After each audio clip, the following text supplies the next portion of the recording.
Hello everyone. Today we will learn about the massive blood transfusion.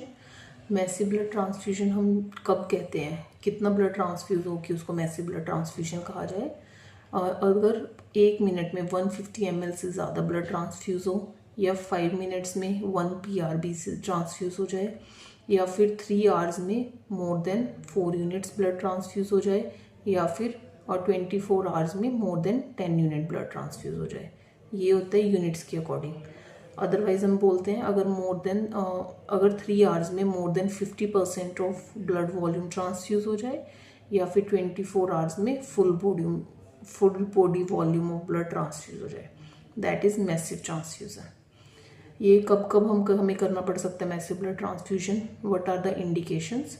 ये usually या तो post पॉलीट्रोमा patients में होता है, या फिर पोस्ट सर्जिकल या इंट्रॉप हम देते हैं। किन केसेस में, like in arterial bleed like aorta rupture, या सर्जिकल कोई ब्लीड हो जाए, in case of obstetric patient we can go for massive blood transfusion अगर ब्लड लॉस बहुत ज़्यादा है तो मैसिव ब्लड ट्रांसफ्यूजन में एक कॉन्सेप्ट होता है लीथल ट्राइड, जो कि पता होना हमारे लिए ज़रूरी है। लीथल ट्राइड में क्या क्या आता है, इसमें आता है कोएगुलोपैथी, hypothermia, and third one is कोएगुलोपैथी, hypothermia and acidosis.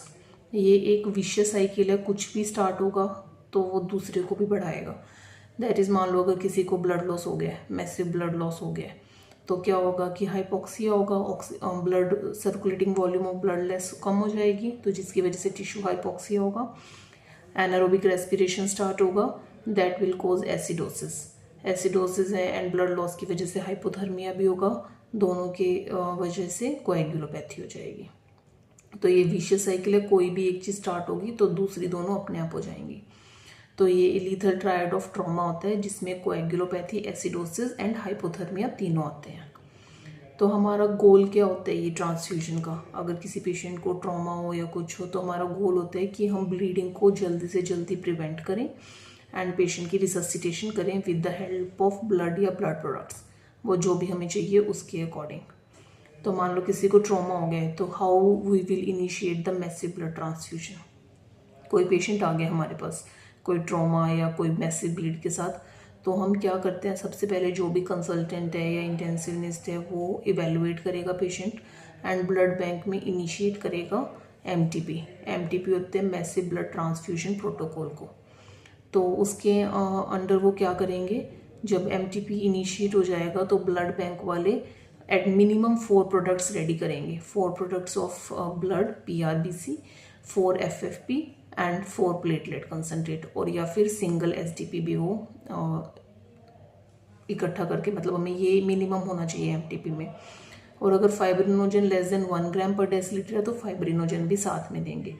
तो जब इतना ट्रांसफ्यूज हो गया उसके बाद हम पेशेंट को रीअसेस करते हैं। अगर हमें लगता है कि अभी ब्लड ट्रांसफ्यूजन की और ज़रूरत है तो हम ब्लड बैंक को फ़ोन करके अगेन 1 MTP इशू करने के लिए कहेंगे उनको, और अगर नहीं ज़रूरत तो जो प्रोडक्ट बच गए हैं वो हम जल्दी से जल्दी ब्लड बैंक में वापस भेज देंगे।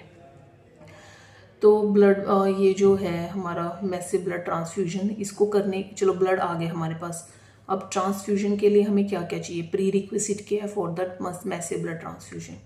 First and most important is wide bore IV cannula. एक IV कैनुला वाइड बोर होना चाहिए, उसमें 16 या 14 गोज हम कैनुला डाल सकते हैं इन case of massive blood transfusion. उसके बाद क्या, वार्मर्स होने चाहिए, या तो इनलाइन वार्मर होने चाहिए या स्किन वार्मर्स होने चाहिए, ताकि पेशेंट का हम हाइपोथर्मिया एंड कोएगुलोपैथी को प्रिवेंट कर सकें। उससे नेक्स्ट और क्या होना चाहिए, प्री रिक्विजिट में हमें पेशेंट को आर्टीरियल कैनुला डालना चाहिए for monitoring of IABP, and blood bank के साथ डायरेक्ट कांटेक्ट होना चाहिए, लोग इनफ होने चाहिए ताकि जल्दी से ब्लड पुश कर सकें, सैम्पलिंग कर सकें, उसके लिए लोग एडिक्वेट होने चाहिए हमारे पास।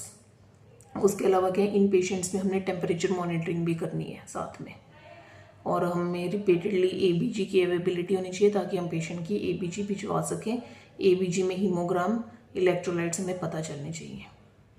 मैसिव ब्लड ट्रांसफ्यूजन की कॉम्प्लिकेशंस क्या हो सकती हैं, इसकी यूजुअली एक्यूट ही कॉम्प्लिकेशन होती है। उसमें क्या होता है, एक तो पेशेंट को, देखो जो भी मैसिव ब्लड ट्रांसफ्यूजन में यूजुअली स्टोर्ड ब्लड हम दे देते हैं पेशेंट को, तो उसकी वजह से क्या होता है, जो ब्लड में सिट्रेट है वो भी हमारी बॉडी में जाएगा, तो जिसकी वजह से वो कैल्शियम के साइड बाइंड हो जाएगा, हाइपोकैल्सीमिया, हाइपोमैग्नीशियमिया, हाइपोकैलीमिया सब करवा देता है।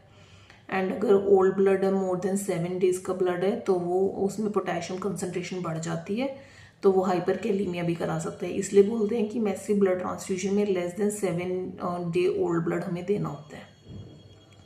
उसके अलावा ये रिएक्शन हो सकती है, पेशेंट को ARDS, ट्रॉली हो सकता है, टैको हो सकता है, वो सब कॉम्प्लिकेशन है ये जो हो सकते हैं। हाँ, और इसके अलावा हम नेक्स्ट उसमें पढ़ेंगे normal complication of blood transfusion. तो ब्लड ट्रांसफ्यूजन हमने बहुत ही ध्यान से करना है, क्रॉस मैचिंग प्रॉपरली करनी है, वाइट बोर कैनुला चाहिए, ब्लड बैंक से डायरेक्ट कांटेक्ट होना चाहिए हमारा, और अगर कोई प्रोडक्ट बच जाए तो उसको टाइमली ब्लड बैंक वापस कर देना चाहिए ताकि वो वेस्टेज ऑफ ब्लड प्रोडक्ट ना हो। Thank you.